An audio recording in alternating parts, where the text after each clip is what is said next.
ওম সহস্রশীর্ষা পুরুষः সহস্রাক্ষ সহস্রপাৎ সবমিং সর্বতোপ্যেত্ততিষ্টাদশাঙ্গুলম।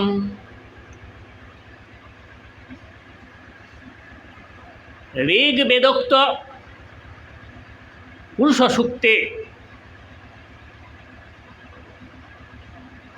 সেই ব্রহ্মপুরুষ পরমাত্মা পূর্ণরূপে পূর্ণস্বরূপে অনন্ত মস্তক, অনন্ত নয়ন, অনন্ত চরণ, তিনি ত্রিভুবনকে সর্বতভাবে পরিব্যাপ্ত করিয়াও নাভির দশাঙ্গুল ঊর্ধ্বে হৃদয়ের মধ্যে অবস্থান করে আছেন প্রত্যেক মানুষের মধ্যে।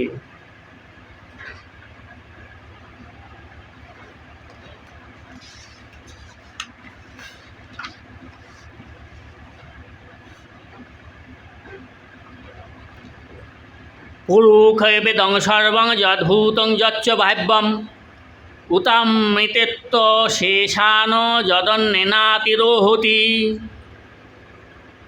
যা কিছু এখানে বর্তমান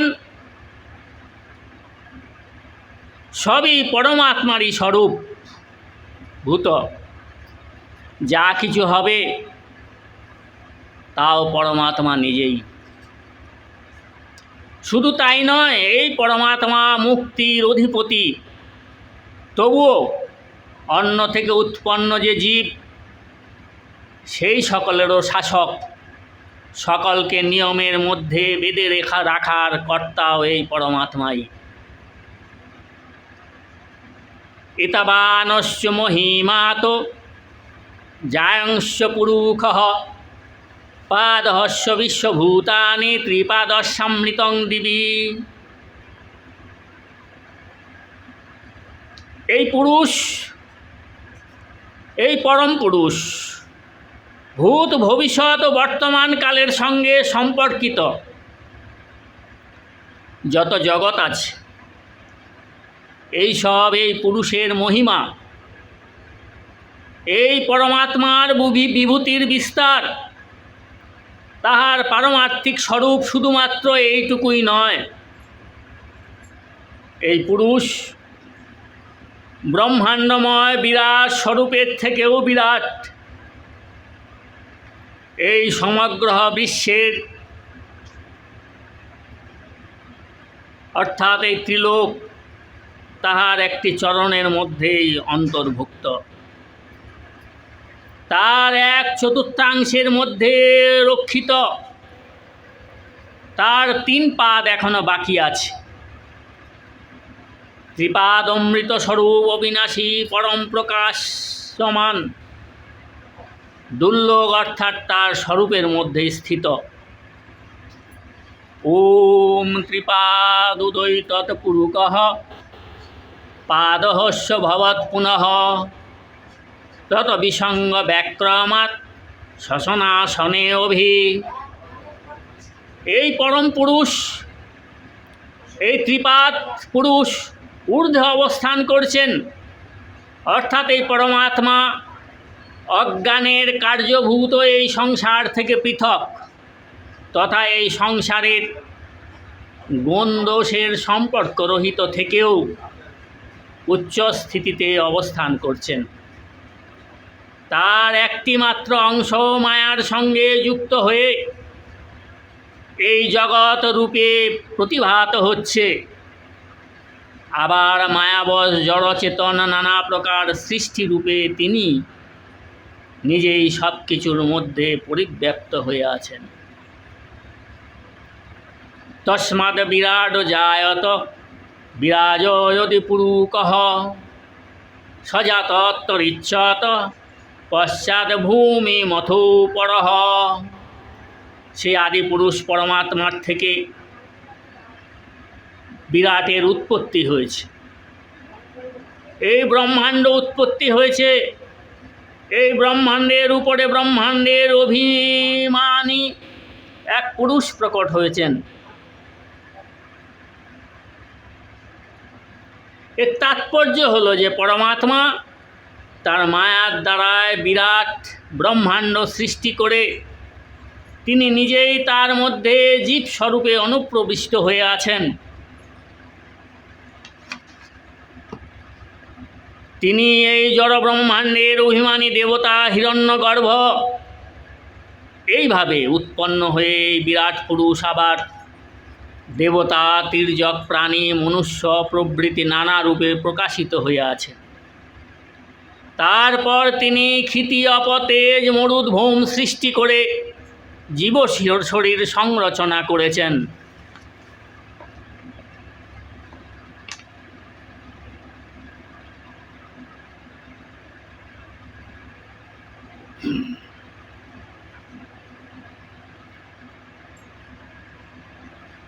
অতঃপর বসুদেব কৃতাঞ্জলি পুটে ভগবানের স্তবে রত হলেন। বসুদেব উবাচ বিদিতোষি ভবান সাক্ষাৎ পুরুষ প্রকৃতে পরঃ কেবলানুভবানন্দ স্বরূপ সর্ববুদ্ধিধি। বসুদেব বললেন, আপনি প্রকৃতির অতীত সাক্ষাৎ পরম পুরুষ, অর্থাৎ ঋগ বেদোক্ত পুরুষোক্ত মন্ত্রের যে দেবতা, সেই পরম পুরুষের কথা এখানে প্রকাশ করছেন বসুদেব। কেবল অনুভব এবং আনন্দই আপনার স্বরূপ। আমি জানি সেই সর্ববুদ্ধির দ্রষ্টা সাক্ষী চৈতন্য রূপে আপনাকেই অসীম সৌভাগ্যের বশে বিগ্রহ রূপে সম্মুখে আবির্ভূত আমি দেখছি।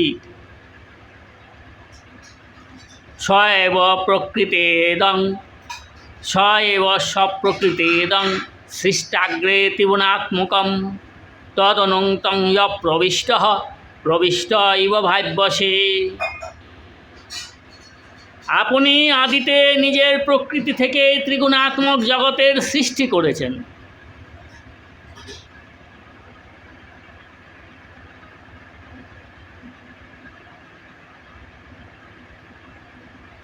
তদন্তর তারই মধ্যে প্রবিষ্ট না হয়েও প্রবিষ্ট রূপে আপনি প্রতিভাত হচ্ছেন।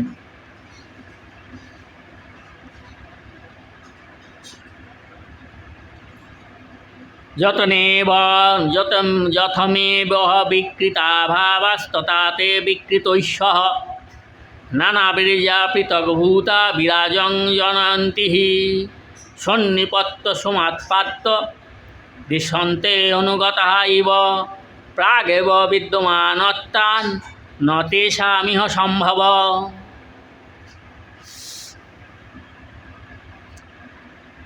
যেমন মহত্তথ্যাদি কারণতথ্য যতক্ষণ পর্যন্ত পৃথক পৃথকভাবে থাকে,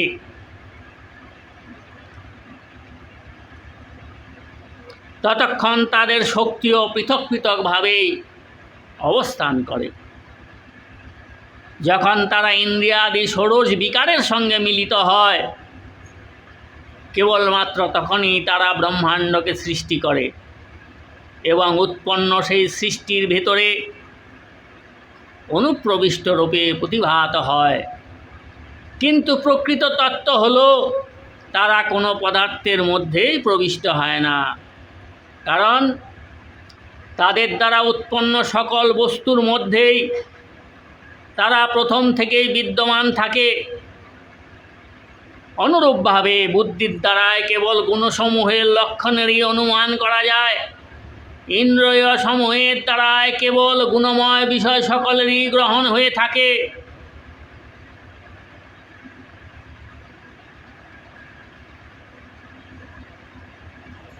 এবং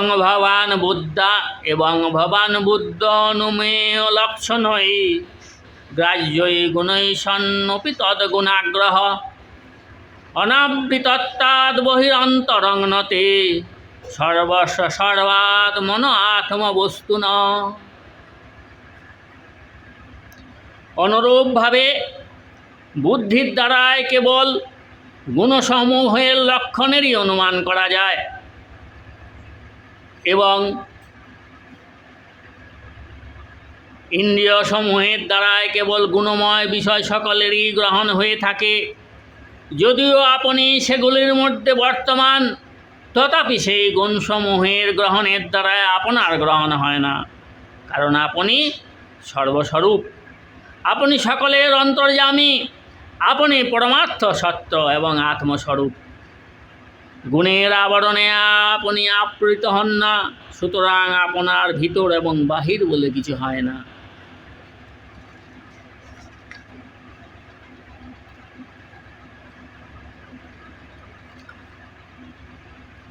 আত্মনোদেশা গুণেষু সন্নীতি ভবস্বতে সব্যতিরেকতবুধ বিনানুবাদং ন চ তদ্মনীষিতং সম্যক যথাস্তাক্তমুপাদদৎ পুমাन्।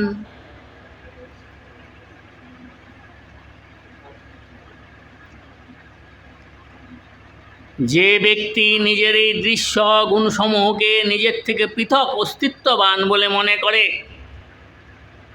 সে বস্তুত জ্ঞানহীন। কারণ যথাযথ বিচারে দেহ গেহাদি পদার্থ কেবল বাগ বিলাস ভিন্ন আর কিছুই নয় বলেই প্রমাণিত হয়। বিচারের দ্বারা যে বস্তুর অস্তিত্ব সিদ্ধ হয় না, উপরন্তু যা বাধিত হয়ে যায় তাকে সত্য বলে গ্রহণকারী ব্যক্তিকে বুদ্ধিমান বলে স্বীকার করা যায় না। তত্ত্বে সজন্ম স্থিতি সংযমান বিভু বদন্তহীনান গুণাদ বিক্রিয়াত তঈশ্বরে ব্রহ্মণিনো বিরুদ্ধতে তদাশ্রয়ত্বাদুপচর্যতে গুণৈ। সত্রং ত্রিলোক্য স্থিত এষ মায়য়া বিভর্ষি শুক্লং খলু বর্ণমাত্মন স্বর্গায় রক্তং রজসোপবিংহিতং কৃষ্ণং চ বর্ণং তমসা জনাত্ময়ে।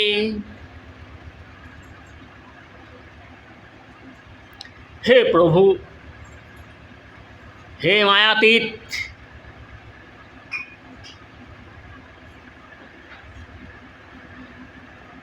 আপনি সকল প্রকার ক্রিয়া গুণ এবং বিকার রহিত হলেও এই জগতের সৃষ্টি স্থিতি এবং প্রলয় আপনার থেকেই হয়ে থাকে। পরম ঐশ্বর্যশালী পরম ব্রহ্ম পরমাত্মা রূপী আপনাতে এই শতবিরুদ্ধ উক্তি অসঙ্গত হয় না।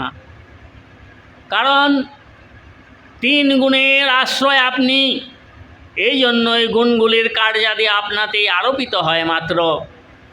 আপনি এই ত্রিলোকের রক্ষার নিমিত্তই নিজের মায়ায় সত্যময় শুক্লবর্ণ পালনকর্তা বিষ্ণুরূপ ধারণ করেন। সৃষ্টির জন্য রজপ্রধান রক্তবর্ণ সৃষ্টিকর্তা ব্রহ্মারূপ পরিগ্রহ করেন এবং প্রলয়কালে তমগুণ প্রধান কৃষ্ণবর্ণ সংহারকর্তা রুদ্ররূপ ধারণ করে থাকেন। হে প্রভু, আপনি সর্বশক্তিমান, আপনি ঈশ্বর। এই জগতের রক্ষার জন্যই আপনি আমার গৃহ অবতীর্ণ হয়েছেন।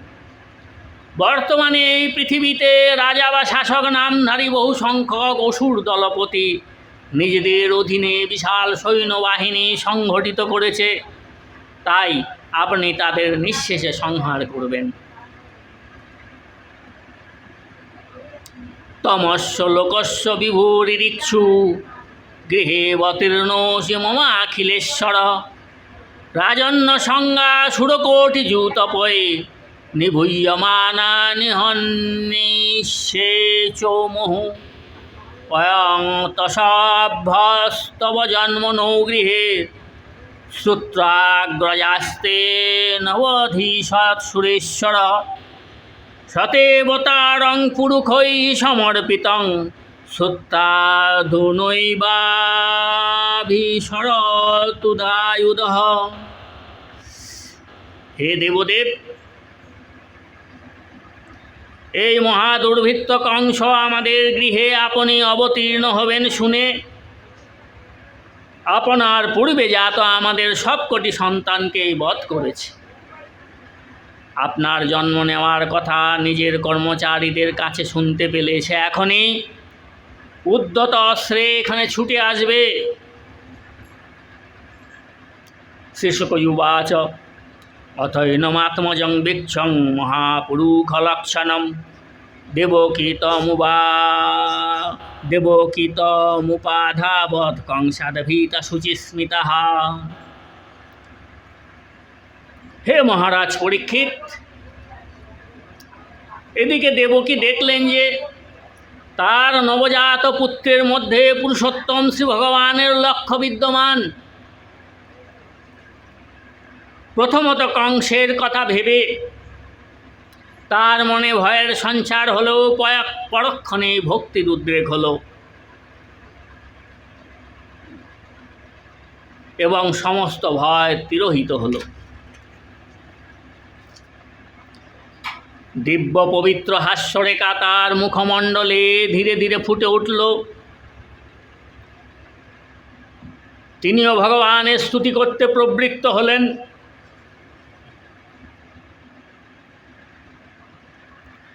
দেবক্যুবাচ রূপং যত্তৎ প্রাহুরব্যক্তমাদ্যম ব্রহ্মজ্যোতির্নির্গুণং নির্বিকারম সত্রমাত্রং নির্বিশেষং নিরীহং শতং সাক্ষাৎ বিষ্ণুরধ্যাত্মদীপঃ।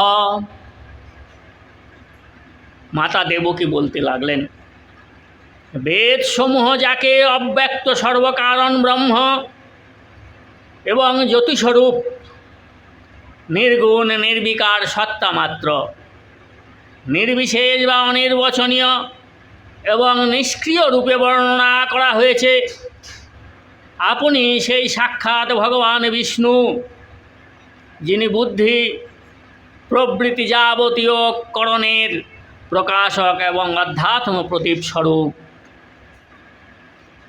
নষ্टे লোকেদি পরাদ্যাবসানে মহাভূতেশাদিভূতং গতেষু ব্যক্তেব্যক্তং কালবেগেন জাতে ভবানেকঃ শিষ্যতে শেষ সঙ্গঃ। দুই পূর্বার্ধরূপ ব্রহ্মার আয়ুষ্কালের অবসানে যখন কাল শক্তির প্রভাবে সর্বলোক বিনাশপ্রাপ্ত হয়, পঞ্চমহাভূত অহংকারে, অহংকার মহত্তত্ত্বে এবং মহত্তত্ত্ব প্রকৃতির মধ্যে লীন হয়ে যায়, সেই সময়ে একমাত্র আপনি অবশিষ্ট বা শেষ রূপে বর্তমান থাকেন। সেই জন্যে আপনার একটি নাম হলো শেষ।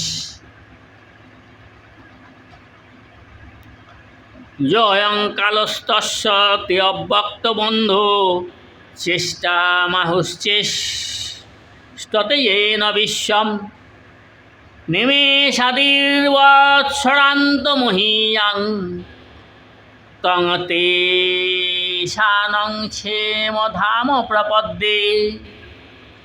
হে অব্যক্তরূপী প্রকৃতির একমাত্র বান্ধব স্বরূপ প্রভু, হে মায়াধীশ, এই যে নিমেষ থেকে শুরু করে সংবৎসর পর্যন্ত নানা বিভাবে বিভক্ত অসীম মহাকাল, যার প্রভাবে এই সমগ্র বিশ্ব সচল রয়েছে, তাও আপনার লীলা মাত্র। যার প্রভাবে এই সমগ্র বিশ্ব সচল হয়েছে, আমি সেই সর্বশক্তিমান অশেষ কল্যাণ গুণের আকর আপনার শ্রীচরণে শরণ গ্রহণ করলাম। মত্তো মৃত্যুবালভিত পলায়ন লোকান সর্বান নির্ভয়ং নাদ্য গচ্ছত তৎপাদাব্জং প্রাপ্য যদিচ্ছয়াদ্যৌ স্বস্ত সেতে মৃত্যুরস্মাদপৈতি। শতং ঘোরাদুগ্র সেনাত্মজান্ন স্থাহিতস্থান ভৃত্ত বিত্রাসহাসি রূপং চেদং পৌরুষং ধ্যানদিষ্ণং মা প্রত্যক্ষং মাং সদিশাং কৃষিষ্ঠা।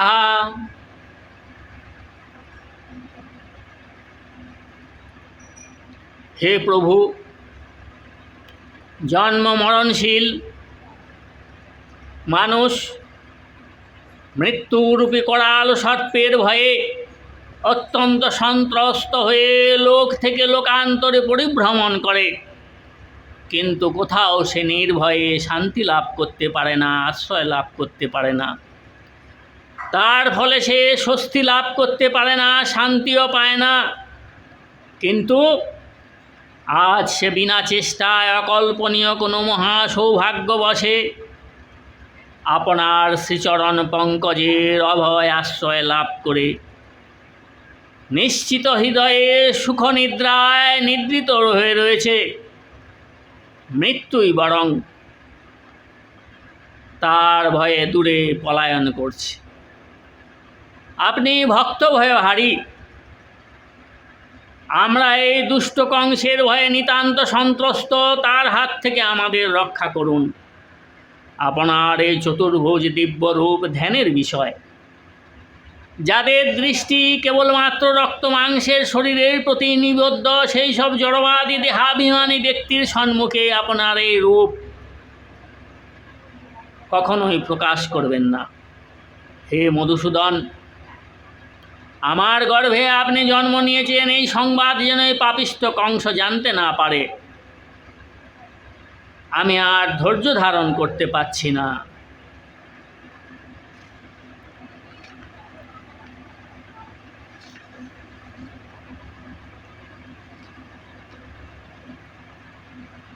উপসংহর বিশ্বাত্মন্নদ রূপমলৌকিকং শঙ্খচক্র গদা পদ্ম শ্রিয়াজুষ্টম চতুর্ভুজং। আপনার সুরক্ষার কথা ভেবে আমি কংসের ভয়ে দিশাহারা হয়ে আছি। হে বিশ্বাত্মা, হে ভগবান, আপনার এই শঙ্খচক্র গদা পদ্মধারী বেশ, এই শোভার আধার অলৌকিক চতুর্ভুজ রূপ আপনি প্রতিসংহত করুন।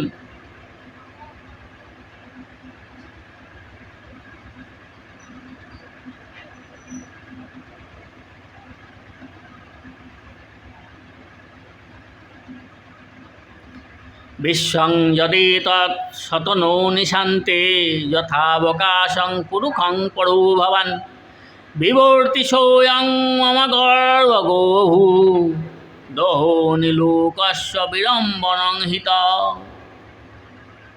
দেহধারী মানুষ মাত্রই যেমন বিনা আয়াসে নিজ শরীরে অবকাশ বা শূন্যস্থান রূপে বিরাজমান আকাশকে ধারণ করে থাকেন, সেই রকমই প্রলয়কালে এই সমগ্র বিশ্ব প্রপঞ্চকে আপনি নিজ শরীরের মধ্যে ধারণ করেন।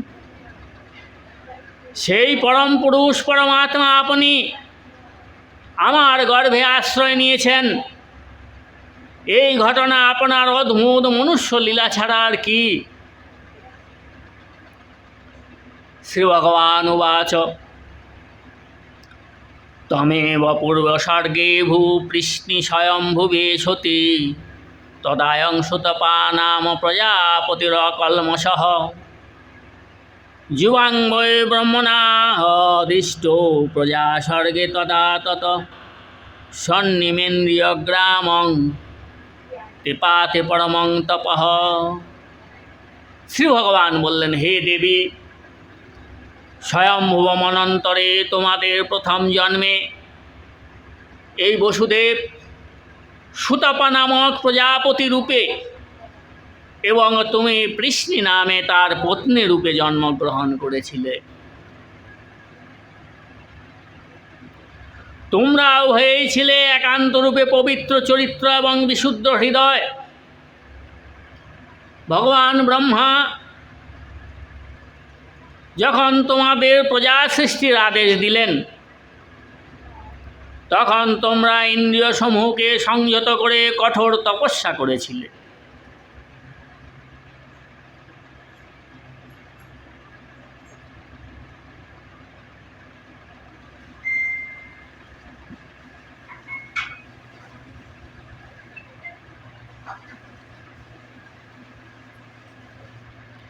এবং বাং তপে তস্তীব্রং তপো পরম দুষ্করম দীর্ঘবর্ষ সহস্রাণি দ্বাদশ এদমাত্মনঃ তদাবাং পরিতুষ্টহং অমুনা বপুষা নঘে তপসা শ্রদ্ধয়া নিত্যং ভক্তা চ হৃদি ভাবিতঃ।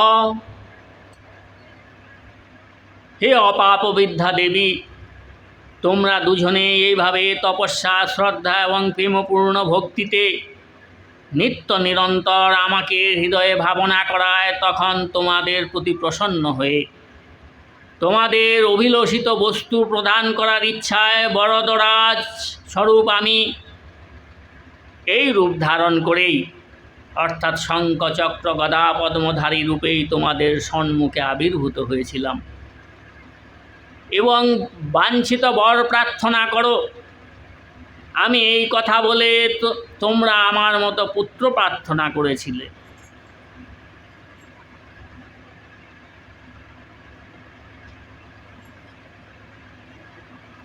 প্রাদুরাসং বরদারং যুবয়ো কামদিৎসয়া বৃহতাং বর ইত্যুক্তে মাদিশোবাং বৃতঃ সুতঃ।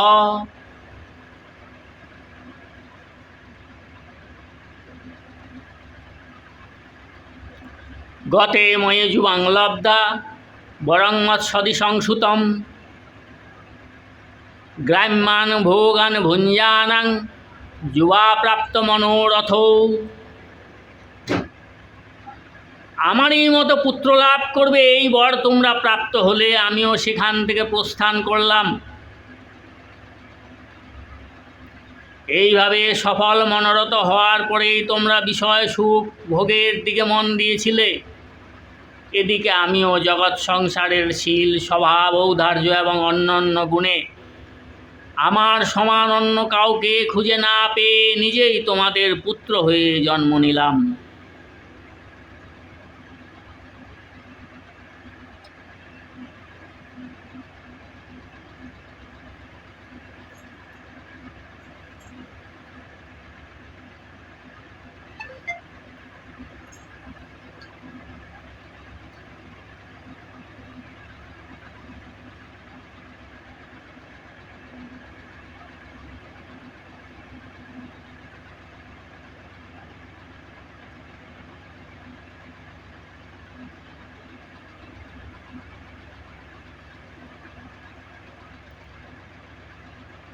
অদৃষ্টান্নতমং লোকে শিলোদার্যগুণৈ সমম অহং সুতং বামভবং কৃষ্ণিকর্ম ইতি শ্রুতঃ। এদিকে আমি জগৎ সংসারে শীল, স্বভাব, ঔদার্য এবং অন্যান্য গুণে আমার সমান অন্য কাউকে খুঁজে না পেয়ে নিজেই তোমাদের পুত্র হয়ে জন্ম নিয়েছিলাম। সেই জন্মে আমি কৃষ্ণগর্ভ নামে বিখ্যাত হয়েছিলাম। তয়োর্বাং পুনরেবাহ মদিত্যামাস কাশ্যপাত উপেন্দ্রয়িত বিখ্যাত বামনাত্বাচ্চ বামনঃ। পরবর্তী জন্মে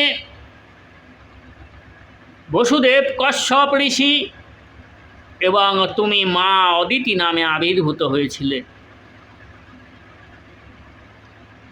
সেবারেও আমি তোমাদের পুত্র হয়েছিলাম। আমার নাম হয়েছিল উপেন্দ্র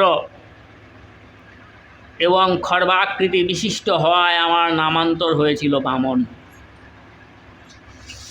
হে দেবকী, তৃতীয়স্মিন ভবেদহং বৈতেনেব বপুষাথবাম জাত ভূয়স্তয়োরেব সত্যং মে ব্রহিতং শ্রুতি। তোমাদের এই তৃতীয় জন্মেও আমি এই রূপে আবার তোমাদের পুত্র হয়ে জন্ম স্বীকার করলাম। আমার বাক্য সর্বদাই সত্য হয়ে থাকে। এতদ্বাং দর্শিতং রূপং প্রাগজন্ম স্মরণায় মে নান্যতা মদ্ভবং জ্ঞানং মত্তলিঙ্গেন জায়তে। আমার পূর্ব জন্মের কথা স্মরণ করিয়ে দেওয়ার জন্যই আমি তোমাদের এই রূপ দর্শন দিলাম। অন্যথায় সাধারণ মানুষ শরীর বিশিষ্ট রূপে প্রকটিত হলে তাকে দেখে আমার সম্পর্কে যথার্থ অর্থাৎ আমি যেই সেই নিরঞ্জন পরম পুরুষ এই জ্ঞান জন্মাতে পারে না। তোমরা দুজন আমার প্রতি পুত্রভাব এবং সেই সঙ্গে নিরন্তর ব্রহ্মবুদ্ধিও রাখবে।